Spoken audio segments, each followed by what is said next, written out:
India has signed an agreement to settle its trade with the United Arab Emirates in Indian rupees.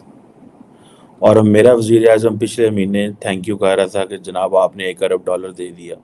Pakistan की embassy की एक building थी Washington DC में, पाकिस्तान ने उसको सेल आउट किया है। हिंदुस्तान ने लॉन्च कर दिया है चंद्रयान 3, लेकिन पाकिस्तान ने उसके मुकाबले में अनाउंसमेंट की है कि हम लोग 500 फीट की हाइट का एक झंडा लहराएंगे लाहौर के गुलबर्ग लिबर्टी के अंदर 14 अगस्त को, जिसके लिए बजट पास हुआ है 400 मिलियन का, और ये बजट IMF से कर्जा लेने के फौरन बाद अनाउंस किया गया है। हम इंडिया का मुकाबला और 100 साल भी नहीं कर सकते हैं। ये जो बातें हैं ये सब दिखलावा है। अब वो ये कह रहे हैं prime minister Modi, Khaleej Times को मैं कोट कर रहा हूँ, वो ये कह रहे हैं कि UAE India to start trade settlement in local currencies. वो इस बात पे भी एग्री कर गए हैं कि वो इंडिया का लिंक करेंगे इंडियाज यूनिफाइड पेमेंट इंटरफेस। एक तरफ वहाँ पे स्पेस मिशंस की तैयारियां चल रही हैं, स्पेस मिशंस हो रहे हैं, और यहाँ पे IMF की जानिब से जो कर्जा लिया जा रहा है, कभी सऊदीया दे रहा है, कभी UAE, डिफरेंट कंट्री से कर्जा लेकर, और हम लोग किस तरह के प्लान्स बना रहे हैं उनको कम्पीट करने के लिए। जैसे एटम बम बनाया था तो हमारे तब के लीडर ये कहते थे कि घास खा लेंगे लेकिन एटम बम जरूर बनाएंगे। अच्छा, उस बम से क्या कर लिया मुझे बताओ ना, इन बच्चों के साथ क्या किया? भारत के वजीर आजम को वहां पर उनका प्रोटोकॉल चेक करो। नमस्ते दोस्तों, जय हिंद। हिंदुस्तान स्पेशल में आपका स्वागत है। दोस्तों, भारत के यूपीआई का दुनिया में डंका बज रहा है। फ्रांस के बाद अब यूएई भी यूपीआई का फैन हो गया है। भारत और यूएई के केंद्रीय बैंकों के बीच 2 समझौते हुए हैं। भारत और संयुक्त अरब अमीरात ने कारोबारी लेन देन अपनी मुद्राओं में शुरू करने पर सहमति जता दी है। साथ ही भारत के यूपीआई को यूएई के तत्काल भुगतान मंच पर IPP से जोड़ने पर सहमति जताई गई है। प्राइम मिनिस्टर नरेंद्र मोदी के यूएई के राष्ट्रपति शेख मोहम्मद बिन जायद अल नहायन के साथ हुई व्यापक वार्ता के दौरान इन दोनों मुद्दों पर सहमति जताई गई। अब दोनों देशों की मुद्राएं रुपए और UAE दिरहम में कारोबारी लेन देन किए जा सकेंगे।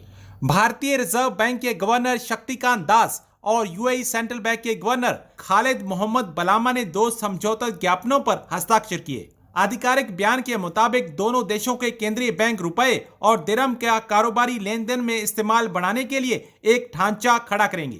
दूसरी तरफ पाकिस्तान ने वाशिंगटन में अपनी एम्बेसी को सेल कर दिया है। India has signed an agreement to settle its trade with the United Arab Emirates in Indian rupees. और अब मेरा वजीर आजम पिछले महीने थैंक यू कह रहा था कि जनाब आपने $1 अरब दे दिया। और trust me, I met an Emirati few weeks ago, और वो they have always, the Muslim world is very kind with Pakistan for one reason और दी अदर। तो वो जो पाकिस्तान का शुक्रिया ना, वो कहते हैं यार ये क्या मतलब हमसे शुक्रिया करते रहते हैं। ठीक है, उनके लिए मसला कोई नहीं है। लेकिन देखिए ना, बायलैटरल ट्रेड इंडिया और जो यूनाइटेड अरब एमिरेट्स की है वो तकरीबन $84.5 बिलियन की है। $84.5 बिलियन की ट्रेड है इंडिया और दुबई की UAE की। अब इंडिया जो है 3rd बिगेस्ट ऑयल इंपोर्टर है और कंज्यूमर है। अब आप ये देखें कि उनको तो ये अच्छा लगता है कि आप ट्रेड डॉलर्स की बजाय जो है वो अपने रुपए में करें। रिसेंटली आपको याद होगा कि इंडियन सेंट्रल बैंक ने, हमने इस पर डिस्कस भी किया था, कि उन्होंने ये कहा कि हम तकरीबन 19 या 21 ममालिक के साथ जो ट्रेड है वो डॉलर में नहीं करेंगे। So India being one of the strategic partner of the United states, जिसको अमेरिकन कहते हैं कॉम्प्रिहेंसिव ग्लोबल स्ट्रेटेजिक पार्टनरशिप, वो ये कहते हैं उनको। और ये इंडियंस क्या कर रहे हैं, they are going for having a trade in the Indian rupee. वो कह रहे हैं हमारे पास जो है डॉलर लेके हम अपनी करेंसी पे प्रेशर पड़ता है, क्यों ना हम अपनी करेंसी को उठाएं ऊपर, हमें मौका है। ठीक है जी। अब इंडिया, इससे क्या होगा, अब जारी बात है कि ये वो जो डॉलर कन्वर्जन थी उसका भी नुकसान होगा। वो इस बात पे भी एग्री कर गए हैं कि वो इंडिया का वो लिंक करेंगे इंडियाज़ यूनिफाइड पेमेंट इंटरफेस और जो UAE का है instant payment platform. So India's unified payment interface and UAE's instant payment platform जो है, इनको आपस में लिंक करेंगे। दुबई से इंडिया पैसे भेजना ऐसे ही होगा जैसे बस दिल्ली तो मुंबई पैसे भेज रहे हो, जिस तरह रिसेंटली ये भी इंडिया ने सिंगापुर के साथ किया है। हिंदुस्तान ने लॉन्च कर दिया है चंद्रयान 3, लेकिन पाकिस्तान ने उसके मुकाबले में अनाउंसमेंट की है कि हम लोग 500 फीट की हाइट का एक झंडा लहराएंगे लाहौर के गुलबर्ग लिबर्टी के अंदर 14 अगस्त को, जिसके लिए बजट पास हुआ है 400 मिलियन का, और ये बजट IMF से कर्जा लेने के फौरन बाद अनाउंस किया गया है। क्या कहेंगे आप इस पे कि एक तरफ वहां पे स्पेस मिशंस की तैयारियां चल रही हैं, स्पेस मिशंस हो रहे हैं, और यहाँ पे IMF की जानिब से जो कर्जा लिया जा रहा है, कभी सऊदीया दे रहा है, कभी UAE, डिफरेंट कंट्री से कर्जा लेकर, और हम लोग किस तरह के प्लान्स बना रहे हैं उनको कम्पीट करने के लिए। सबसे पहले तो आते हैं चंद्रयान की तरफ। इंडिया को मैं बहुत ज़्यादा कंग्रेचुलेट करूंगी। I was studying about it, मैं कुछ आर्टिकल्स पढ़ रही थी और बहुत सारी चीज़ें, मतलब मैंने थोड़ा सा कीनली इसको ऑब्जर्व किया है। It's really a huge success for India, क्योंकि आप खुद देखें कि लाइक चांद को कन्क्योर करना, वो कहते हैं ना, जैसे हम लोग आम रूटीन में भी बात करते हैं, यार वो चांद पे पहुंच गया, तुम अभी तक यहीं पे बैठे हो।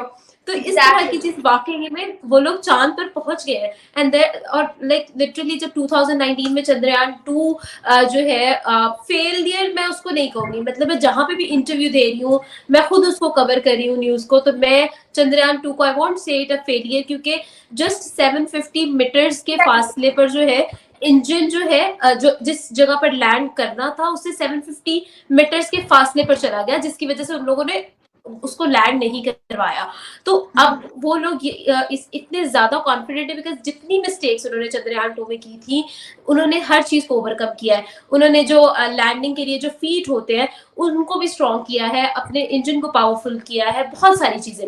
And then let's just come to Pakistan and IMF की हम लोग बात करें ना, तो लाइक आप खुद देखें कि जितनी भी कंट्रीज हैं जिन्होंने IMF की तरफ देखा हेल्प के लिए, मतलब आप मुझे कोई एक भी एग्जांपल नहीं दे सकती कि जिन्होंने इसके बाद से दोबारा वापस आए, और मतलब like that is a very rare case के दोबारा से जो है ना वो रिकवरी हो सके, क्योंकि एक दफा जब आप सहारा लेना शुरू कर देते हैं तो उसके बाद ना आपकी वो चांसेस जो है ना वो बहुत कम हो जाते हैं, आपकी अपनी जो अंदर की विल है ना वो खत्म हो जाती है। अब यहाँ पर सिचुएशन ये है, जैसे 400 मिलियंस, आप खुद देखें कि 3 बिलियन के लिए हम लोग पागलों की तरह IMF के पीछे थे। पाकिस्तान की एम्बेसी की एक बिल्डिंग थी वॉशिंगटन DC में, पाकिस्तान ने उसको सेल आउट किया है $7.1 मिलियन में। कुछ लोग कह रहे हैं कि जी पाकिस्तान के पास पैसे नहीं थे तो इस वजह से पाकिस्तान जो इस तरह की चीज़ें बेचता है। तो खैर देखते हैं, और भी बहुत सारी चीज़ें फॉर सेल है या फॉर हम कहते हैं आउटसोर्स करवाने हैं। एयरपोर्ट्स हैं, मोटरवेज हैं, पार्क्स हैं, और बहुत सारी चीज़ें हैं। कुछ को तो कर लेना चाहिए, मैं कहता हूँ बहुत अच्छा है। पाकिस्तान में बहुत सारे ऐसे इदारे हैं जो सिर्फ हमारे टैक्स के पैसे को खा रहे हैं,